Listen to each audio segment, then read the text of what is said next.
The candles flickered across our dining room table like tiny searchlights, exposing every crack in Derek's performance.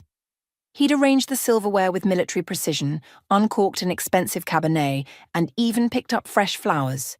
Yellow roses, which I'd mentioned loving exactly once, 15 years ago. I'm Valerie, and I've spent 20 years learning to read my husband's tells. Tonight, they're screaming at me.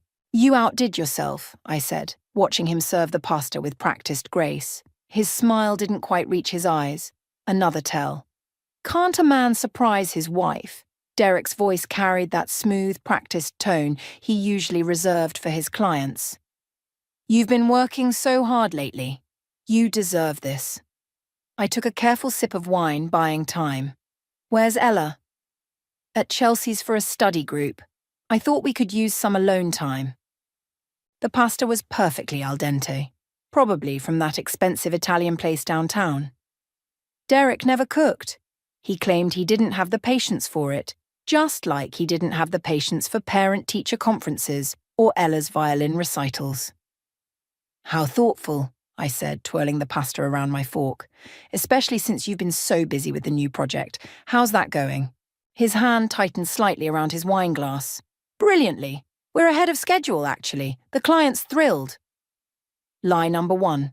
I'd seen the emails he'd forgotten to close on his laptop last night. The project was hemorrhaging money, and the client was threatening to pull out. That's wonderful, I smiled, matching his performance. And Ryan's team is handling everything well. A microscopic pause. Ryan's been invaluable. Lie number 2. Ryan Collins, my best friend Maggie's husband, had quit the project 3 weeks ago. Derek hadn't told me why. We should have them over for dinner soon, I suggested, watching his reaction. It's been ages since we've seen them. They're probably busy, he deflected, reaching for the wine bottle. More? I covered my glass with my hand. I'm good. Actually, I got an interesting call today. Derek's shoulders tensed slightly as he poured himself another generous glass. Oh? From the bank. I kept my voice light, casual. There seems to be some confusion about our joint account. Apparently there was a rather large withdrawal last week. The candlelight caught the sheen of sweat forming on his upper lip. Must be a mistake. I'll look into it tomorrow. Lie number 3. The biggest one yet.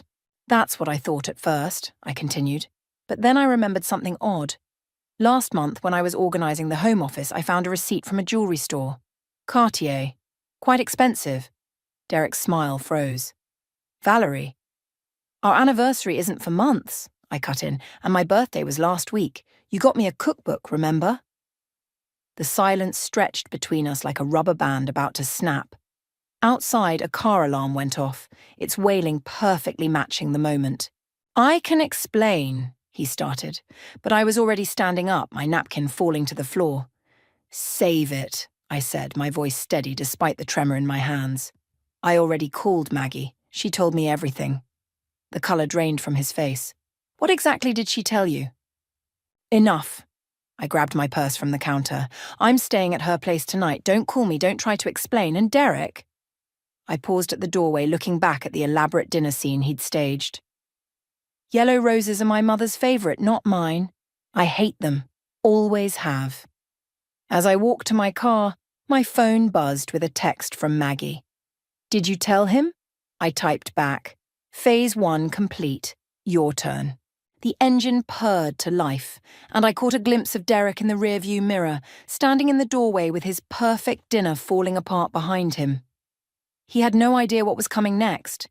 Neither did I, really. But for the first time in years, I felt absolutely certain about one thing. By the time this was over, he'd wish he'd never underestimated me. Maggie's guest room felt like a confessional booth at 3 a.m. I sat cross-legged on the bed, scrolling through years of Derek's financial records on my laptop while she paced, her wine glass making dangerous circles in the air. He's been moving money around for months, I said, pointing to a series of transactions. Small amounts at first, then bigger. Always on days when Ella had away games or competitions. The bastard used your daughter's schedule as cover. Maggie stopped pacing, her face hardening. What about the Cartier receipt? My phone buzzed. Ella's name lit up the screen. Mom, Dad's being weird. He keeps asking where you are but won't let me call you. You okay? I typed back quickly. Everything's fine, honey. Stay at Chelsea's tonight. Love you. Valerie? Maggie's voice had that edge I'd learned to recognize. There's something you need to know about Ryan's resignation. Before she could continue, her front door slammed. Heavy footsteps thundered up the stairs. Maggie! Ryan's voice boomed through the house. Your phone's been off. Derek's looking for... He burst into the room, freezing when he saw me. Valerie! Shit! Ryan, I said, closing my laptop. Perfect timing. Want to tell me why you really quit Derek's project? He exchanged a loaded look with Maggie. It's complicated. Uncomplicated. Ryan ran a hand through his disheveled hair. Derek's been cooking the books for years. The tech consulting. It's a front. He's been moving money for some very dangerous people. Money laundering? The words felt foreign in my mouth. Worse, Maggie cut in. He's been stealing from his clients, setting up fake projects, skimming millions. Ryan found out and threatened to expose him. That's when Derek showed me what he had on me, Ryan said quietly. Old mistakes. Things that could destroy my career, my marriage. He looked at Maggie. Our life. My phone buzzed again. Derek, come home. We can fix this. Don't make me do something we'll both regret. He's threatening you. Maggie moved closer to me, reading over my shoulder. No, I said, a cold clarity washing over me. He's threatening Ella. Ryan's face darkened. He wouldn't. You don't know him like I do, I cut in, already gathering my things. 20 years of marriage and I never saw it. The real him, until now. Where are you going? Maggie grabbed my arm. To get my daughter. You can't, Ryan blocked the doorway. Derek's got people watching Chelsea's house. They followed you here. The room tilted slightly. What people? The kind you don't want to meet, he said grimly. Listen, there's something else. The Cartier receipt? It wasn't for jewelry. Maggie shot him a warning look, but he continued. It was for a safety deposit box. Whatever's in there, it's what Derek's really afraid of losing. Not you, not Ella. Something worth killing for. My phone buzzed one final time. Derek again. Found it, Val. Should have changed your passwords. See you soon. The blood drained from my face. My laptop. The encrypted folder labelled insurance that I'd been collecting for months. Every transaction, every secret meeting, every lie carefully documented. He's bluffing, I said, but my hands shook as I tried to remotely access my cloud storage. Access denied. No, no, no. I frantically typed in another password, then another. Access denied. Access denied. Valerie, Maggie whispered, what exactly did you have in that folder? Everything, I breathed. And now? A car door slammed outside. Through the window I caught the gleam of Derek's BMW in the streetlight. He stepped out, adjusting his perfect suit, that familiar charming smile playing on his lips as he looked up at the window. Back door, Ryan commanded, already moving. Now! But I stood my ground, watching Derek approach the house. 20 years of manipulation, of careful lies and calculated affection, all leading to this moment. He thought he had me cornered, trapped by his threats and his power. What he didn't know was that the folder he'd found wasn't my only insurance policy. The real evidence was still safely hidden, waiting in a Cartier safety deposit box, one purchased with his own money, through his own careful schemes. I picked up my phone and typed one last message. Game on. The safety deposit box key felt impossibly heavy in my coat pocket as I walked through Cartier's polished doors. 3 security cameras tracked my movement. I wondered which ones Derek had already accessed. Mrs. Thompson. The manager's smile was practiced perfection. Your husband called ahead, said you might be stopping by. Of course he did. I matched her smile with equal precision. How thoughtful of him. She led me to the vault area, her heels clicking against marble floors. He mentioned you might need assistance accessing your box. Something about a misplaced key? Actually, I pulled out the key, watching her expression shift. I have it right here. The manager's smile flickered. She touched her earpiece, murmuring something I couldn't catch. One moment, please. My phone vibrated. Maggie. Derek's men just left Chelsea's. Ella's safe. Ryan's with her. Before I could respond, another message flashed. Derek. Did you really think I wouldn't have a backup key? The manager returned with a security guard. Mrs. Thompson, I'm afraid there's been a problem with your box authorization. Has there? I kept my voice steady. That's interesting considering I'm the only authorized user. Your husband has no legal access, I cut in, pulling out a document. As you can see, this box was registered solely in my name.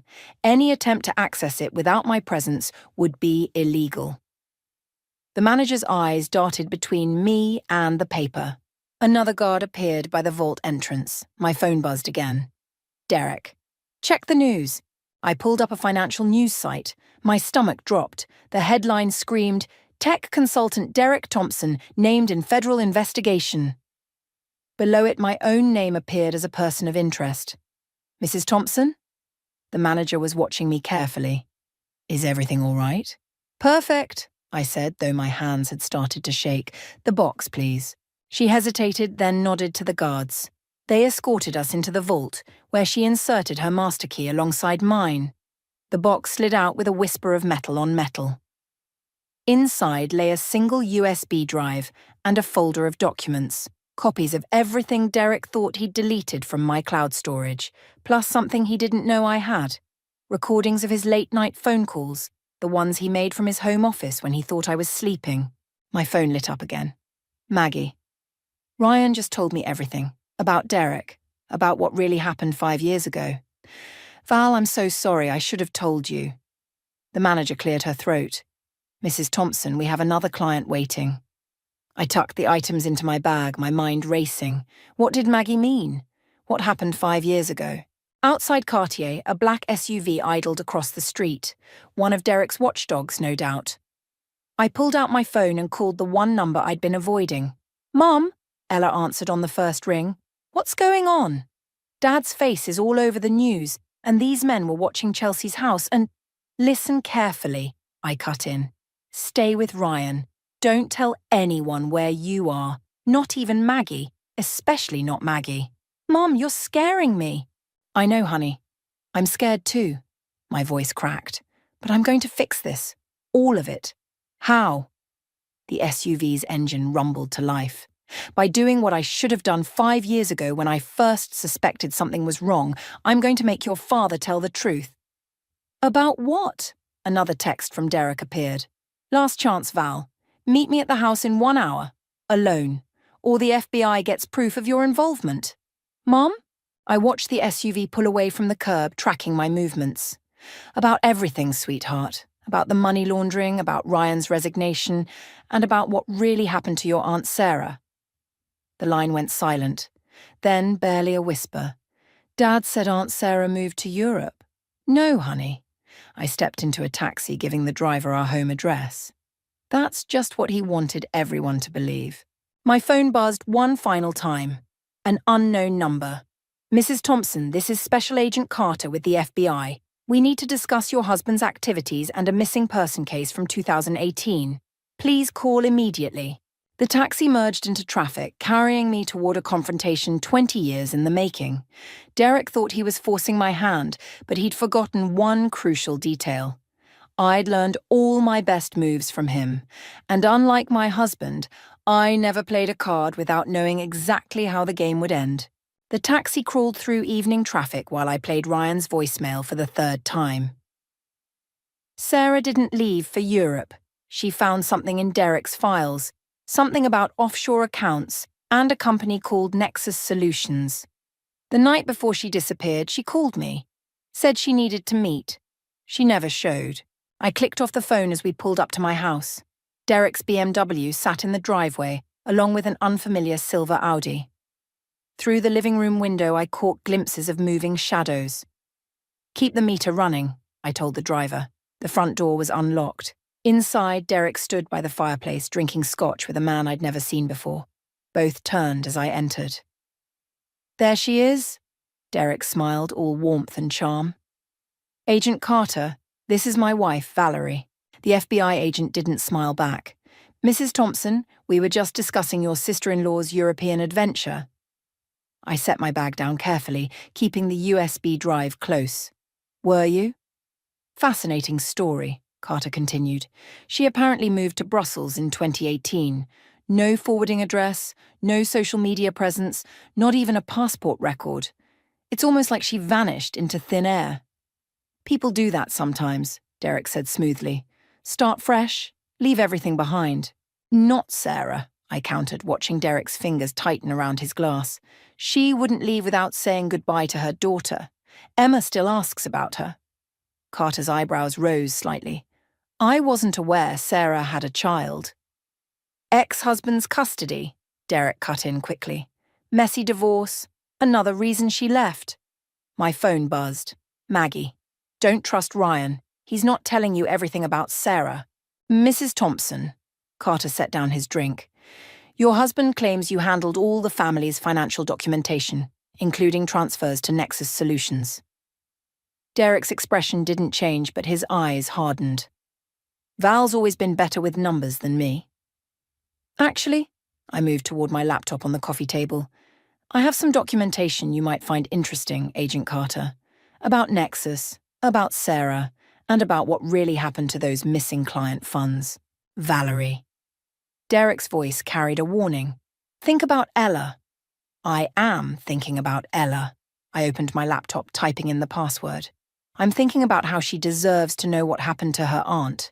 The screen remained black. I tried again. Nothing. Looking for this, Derek held up a small circuit board. Amazing what you can learn about computers when you're married to someone in tech. Like how to remove a hard drive. Carter watched our exchange with increasing interest.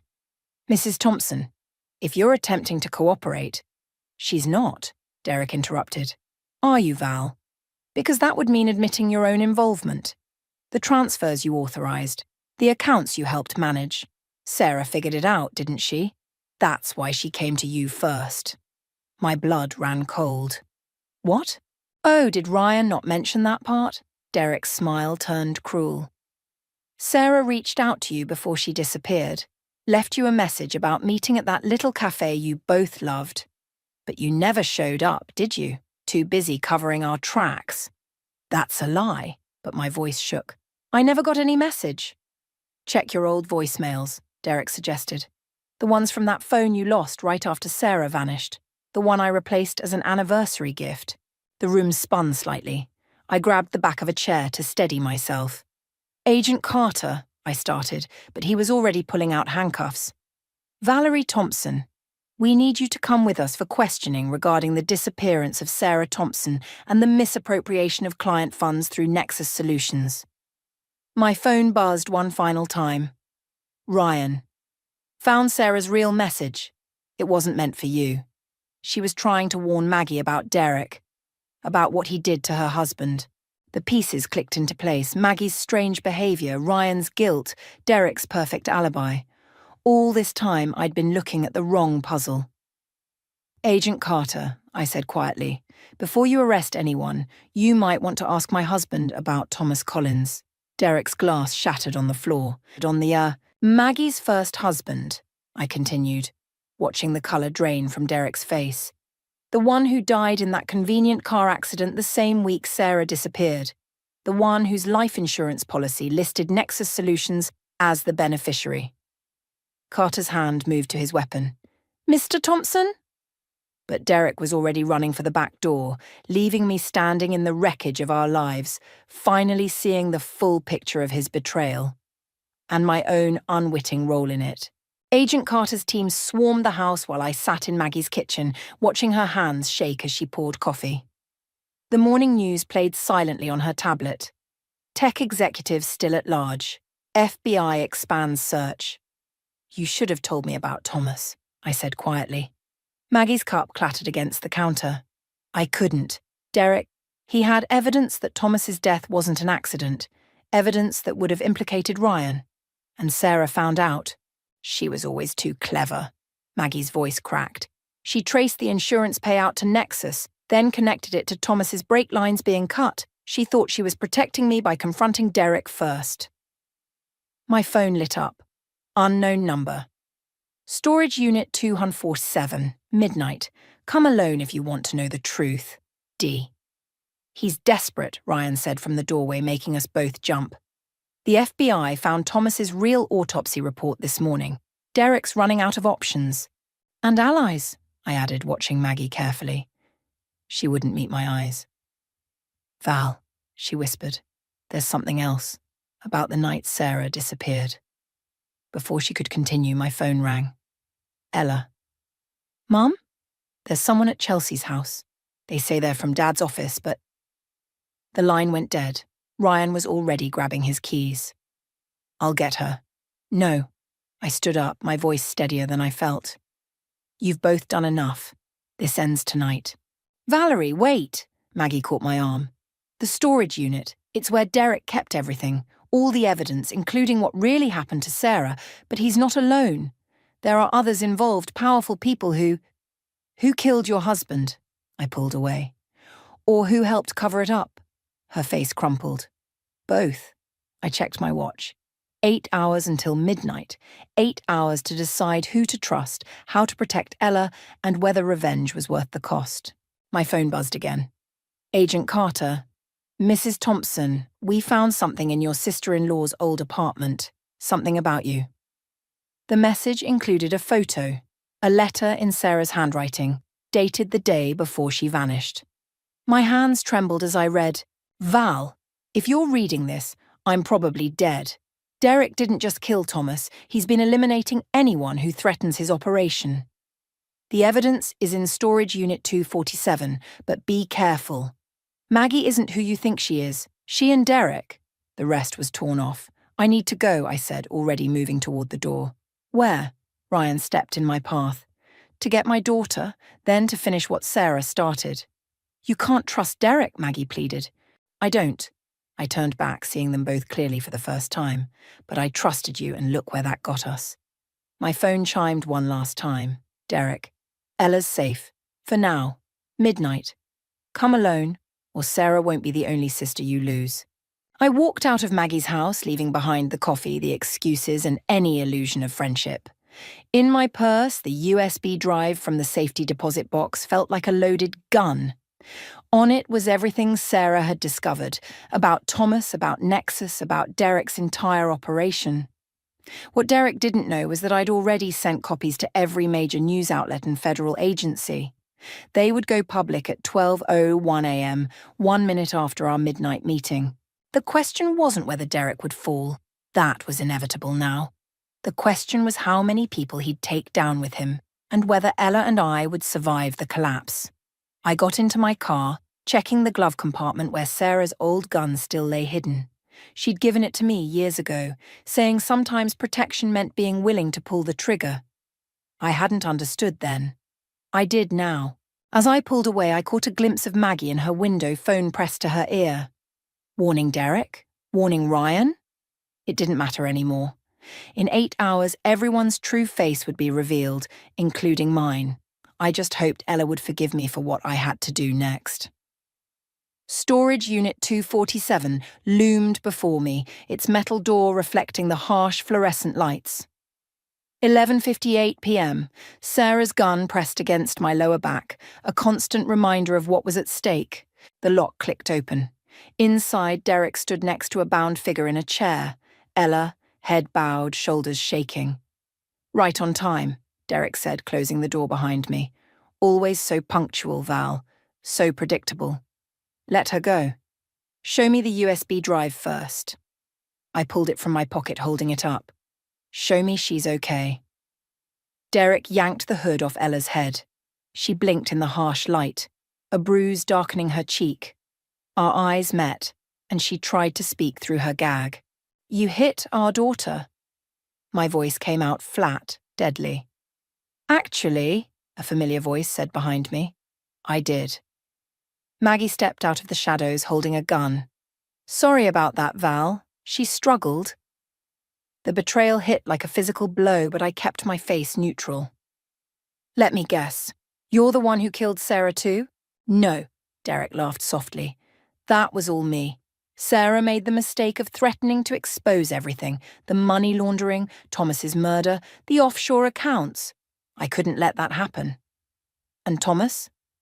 That was me, Maggie said quietly. He found out about Derek and me, about how long we'd been together. He had to go. The pieces clicked into place. The long business trips, the late-night calls, the way Derek always seemed to know Maggie's schedule. 20 years, I said, understanding finally dawning. You've been playing me for 20 years. Longer, Derek admitted. Since college, Maggie and I had the perfect plan. Marry other people, build our alibis, run our operation through legitimate businesses. It worked beautifully until Sarah got suspicious. My phone vibrated. 12 Akaos a.m. 1 minute until everything went public. The USB, Derek demanded, pressing a gun to Ella's temple. I held it out, hands steady. Take it. Derek grabbed it, tossing it to Maggie. Check it. While Maggie plugged it into her laptop, I inched closer to Ella. Just a few more seconds. It's encrypted, Maggie frowned. The password, Derek ordered. Sarah, I said softly. The password is Sarah. Maggie typed it in. Her face went pale. Derek, it's empty. 12:01 a.m. My phone buzzed again. Now, I said, check the news. Derek's phone chimed, then Maggie's, then the sound of police sirens outside. What did you do? Derek's face contorted. I sent everything to the press, the FBI, everyone. I moved between him and Ella. Sarah taught me well. Always keep backups. You're bluffing, Maggie said, but her hands shook as she checked her phone.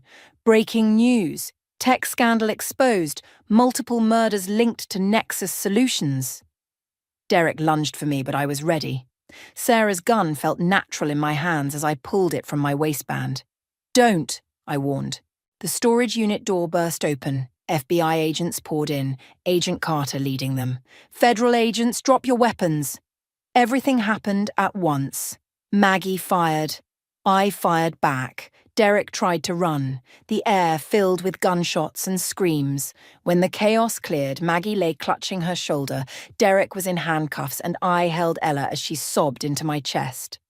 Mom, she choked out, I heard everything. About Aunt Sarah, about... I know, baby.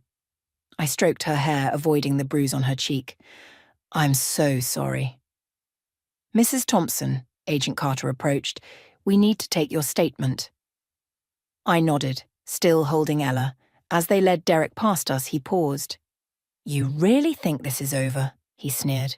You have no idea how deep this goes. Who else is involved? You've just signed our daughter's death warrant. No, I said, watching his smug expression falter. I've just guaranteed her safety, because now everyone knows exactly what happens to people who threaten my family. They took him away, but his words echoed in my head. He was right about one thing. This wasn't over. Somewhere out there, more players waited in the shadows, more secrets threatened to surface. But for now, I held my daughter and watched the sunrise through the storage unit's small window, understanding finally that revenge wasn't about winning. It was about surviving. The interrogation room's fluorescent lights cast harsh shadows across Derek's face as I sat across from him. 3 days since the storage unit showdown, and his perfect facade had finally cracked.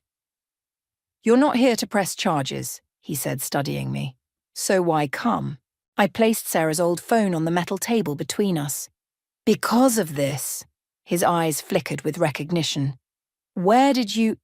Ryan found it, in Maggie's safety deposit box, the one you helped her set up after Sarah disappeared. I pressed play on the last voicemail. Sarah's voice filled the room. Maggie, I know about the transfers. About Thomas. Derek's planning something big and you're next. Meet me at... I stopped the recording. She wasn't warning me that night. She was trying to save your girlfriend's life. And now Maggie's in custody anyway. Derek leaned back, chains rattling. Ironic, isn't it? Where's Sarah's body? His smile didn't reach his eyes. You know I can't tell you that. Can't, or won't. I slid a document across the table. Your empire's falling apart, Derek. Your clients are turning on you. But I can help. Help? He laughed. You destroyed everything. No, I exposed everything. There's a difference. I tapped the document. This is a deal from the FBI. Full immunity in exchange for names. All of them. You really think I'd… Ella's college fund, I cut in. The offshore account in her name. The one you thought I didn't know about. Sign this, and it stays hidden. His facade cracked further. You're bluffing. Am I? I pulled out my phone, showing him the account details. $20 million, Derek. Blood money from every deal, every murder, every betrayal. Sign the deal, or I send this to Agent Carter right now. You'd steal from your own daughter. I'd protect her from becoming an accessory to murder. My finger hovered over the send button. Your choice. Derek stared at the document, then at me. You've changed. No, I've woken up. I stood, gathering my things. You have until midnight to decide. After that, Ella loses everything. Just like Sarah's daughter did. Wait. His chains clinked as he reached for the pen. There's something you should know first, about Ryan. Save it. I already know he was your inside man at the FBI. I watched his expression shift. Why do you think he's in the next room right now, making his own deal? You played us all, Derek whispered, realization dawning. I learned from the best. I pushed the pen closer. Now sign. As Derek scrawled his signature, a knock came at the door. Agent Carter entered with Ryan in handcuffs. It's done, Ryan said. All of it. The accounts, the bodies, everything. Including Sarah? I asked quietly. He nodded, unable to meet my eyes. Including Sarah. Derek lunged across the table, but the chains held him back. You treacherous. Careful, I warned. Your immunity deal doesn't cover new charges. You think this is over? Derek snarled. You think you've won? There are still people out there, people who just lost everything, I finished. Check your phone. Oh, wait. You can't. But if you could, you'd see that every name Ryan just gave us is already in custody. Your safety net is gone. The truth hit him like a physical blow. For the first time in 20 years, I saw real fear in his eyes. Mrs. Thompson, Agent Carter said, we're ready for Sarah's location. I turned to leave, but Derek called after me. How long? How long what? How long have you been planning this? Working with the FBI? Setting us all up? I paused at the door, thinking of Sarah's last message, of Ella's bruised face, of 20 years of lies. Since the moment you forgot the most important thing about me. Which is? I'm not just your wife, Derek. I'm also a sister, and sisters don't abandon each other. I looked back one last time. Not even after death. The door closed on Derek's face, leaving him alone with his choices, his consequences, and the ghost of every life he'd destroyed in his pursuit of power. Outside, Ella waited with Agent Carter, clutching Sarah's old diary. Did he sign? He did. I took her hand. Ready to say goodbye to Aunt Sarah? She nodded, tears in her eyes. Ready. Together we walked toward the waiting cars, toward closure, toward whatever came next in our story of survival and justice. Behind us, Derek's empire crumbled to dust. The autumn wind scattered leaves across Sarah's newly placed headstone. After 5 years, we'd finally brought her home. Ella knelt beside the grave, arranging fresh flowers while I watched from a few steps back, giving her space to say goodbye. She would have loved these, Ella said, touching the yellow roses. Sarah's favourite, not mine. Another lie Derek had gotten wrong. My phone buzzed. Agent Carter. Derek's sentencing tomorrow. Still don't want to attend. I typed back, no need. We've moved on. The media circus around Derek's empire had finally quieted. Maggie's testimony had sealed his fate, along with dozens of others. Ryan's deal had saved him from the worst charges, but his career was over. Justice, or something close to it. Mom? Ella stood, brushing dirt from her knees. I found this in Aunt Sarah's diary. It's for you. She handed me a weathered envelope. Inside was a key and a note in Sarah's familiar scrawl. For when it's over, Storage Unit 248. My hands trembled. All this time, the truth had been next door to Derek's unit. "Should we go?" Ella asked. The storage facility looked different in daylight. Unit 248's lock clicked open easily, revealing a small space filled with cardboard boxes, each one labelled meticulously, evidence. Photos. Emma's future. "Emma?" Ella picked up a framed picture. "Sarah's daughter. Your cousin." I opened the first box, finding stacks of documents. Sarah was gathering evidence against Derek long before she disappeared. She knew he'd come after her eventually. So she left a backup plan. She left insurance. I lifted out a USB drive labelled everything. For Emma. For us. For everyone Derek hurt. Ella's phone chimed. She checked it, then showed me the screen. A news alert. Breaking, tech mogul Derek Thompson found dead in cell hours before sentencing. My hands didn't shake this time. Suicide? They're investigating. Ella watched me carefully. "Are you okay?" I thought about Derek's last words to me during our final visit yesterday. "You'll never know everything, Val. Some secrets stay buried." Now he'd buried them permanently. "Mom?" Ella touched my arm. "There's something else in that box." Beneath the documents lay a sealed letter addressed to Emma, and beneath that, a photo I'd never seen before. Sarah at her desk, pregnant with Emma, smiling at the camera. On the back, she'd written, "Some fights choose us. The trick isn't winning, it's knowing when to stop." "What do we do now?" Ella asked. I picked up Emma's letter. "We find your cousin. Tell her everything. Let her decide what to do with Sarah's insurance policy. And the rest?" I looked at the boxes of evidence, at 5 years of Sarah's meticulous planning, at all the secrets that had died with Derek. "We burn it." Sarah didn't want revenge. She wanted protection. For Emma, for you, for everyone these secrets could still hurt. But Derek got what he deserved. I pulled out my lighter. Sometimes justice isn't about exposing everything. Sometimes it's about knowing which truths to bury and which ones to set free. We worked in silence, burning each document, each photo, each piece of evidence Sarah had gathered. As the last box emptied, Ella spoke quietly. "Aunt Sarah knew, didn't she, that it would end like this? She knew Derek better than anyone." I pocketed Emma's letter. "She knew the only way to truly stop him was to let him destroy himself." The final photo curled in the flames. Derek and Maggie at a college party, young and unguarded, their future crimes still unwritten. As it burned, my phone buzzed one last time. An unknown number. "Mom, this is Emma. Agent Carter gave me your number. Can we meet?" Ella read the message over my shoulder. "Ready?" I thought about Sarah's words. Some fights choose us.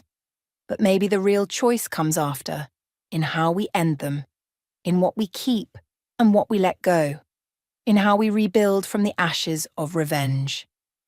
"Ready," I said, taking Ella's hand. We left the storage unit empty, carrying only Emma's letter and the weight of choices yet to come. Behind us, the last embers of Derek's secrets turned to ash, and ahead, the autumn wind scattered leaves like memories across our path home.